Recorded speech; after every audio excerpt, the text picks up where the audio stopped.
Во просек секој пети граѓанин во државата живее во сиромаштија, а според последните податоци на Државниот завод за статистика за претходната година, стапката на сиромаштија во земјата изнесува 21,9%. Најизразена е кај децата до 17 години, каде процентуалноста пак достигнува 29,5%, што укажува на тоа дека речиси 1/3 од младите деца живеат во сиромаштија. Кај вработените лица стапката на сиромаштија во 2024 година изнесувала 7,9%, што укажува на присуството на така наречениот феномен на сиромашни вработени лица, кои покрај тоа што имаат работа, остваруваат приходи под прагот на сиромаштија.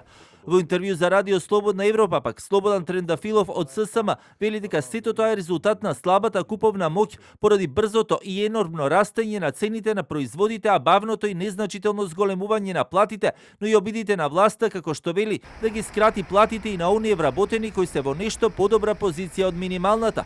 Зарем вие ќе им утврдувате минимална плата на сектори каде што моменталната минимална плата е 60 или 100.000 денари, вие ќе им кажете нив дека сега во нивниот сектор минималната плата ќе изнесува 500 евра. Сака некој да им ги скрати платите на тие работници кои примаат повеќе од минималната плата денеска. Таквиот предлог е само во таа насока, да ги намалат платите и на оние работници кои имаат високи плати моментално во државата.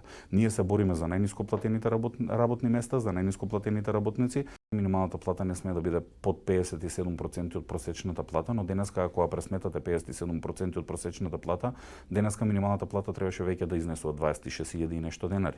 Дополнително 50% од порастот на трошоците за живот и 50% од порастот на просечната плата е методологија по која се усогласува минималната плата. Осврнувајќи се на ваквата политика на владата која не им оди од корис на работниците, Трендафилов додава и дека токму тоа е причината поради која дури 10% од работниците во Хрватска се македонски државјани кои заминуваат од државата.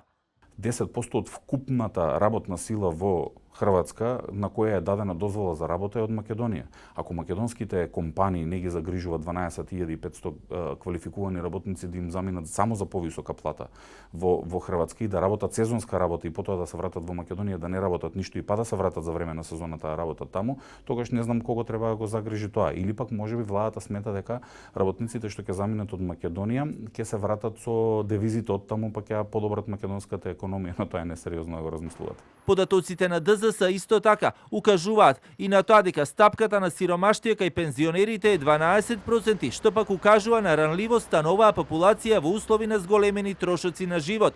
Анализата според типот на домакинствата покажува исто така значителни разлики. Најранливи се самечките домакинства и оние со издржувани деца. Освен самохраните родители, висок ризик на сиромаштија е забележан и кај домакинствата со двајца возрастни и 3 или повеќе деца, каде што 54,8% од членовите живеат под прагот на сиромаштија. Кај семејствата составени од двајца возрастни и 2 издржувани деца, стапката на сиромаштија изнесува 17,1%. За оваа категорија прагот на сиромаштија е утврден на 374.400 денари годишно, односно околу 6.100 евра. Кај возрастната популација од 18 до 64 години и кај лицата на возраст од 65 години и повеќе, стапките се нешто пониски, но родовите разлики и понатаму евидентни.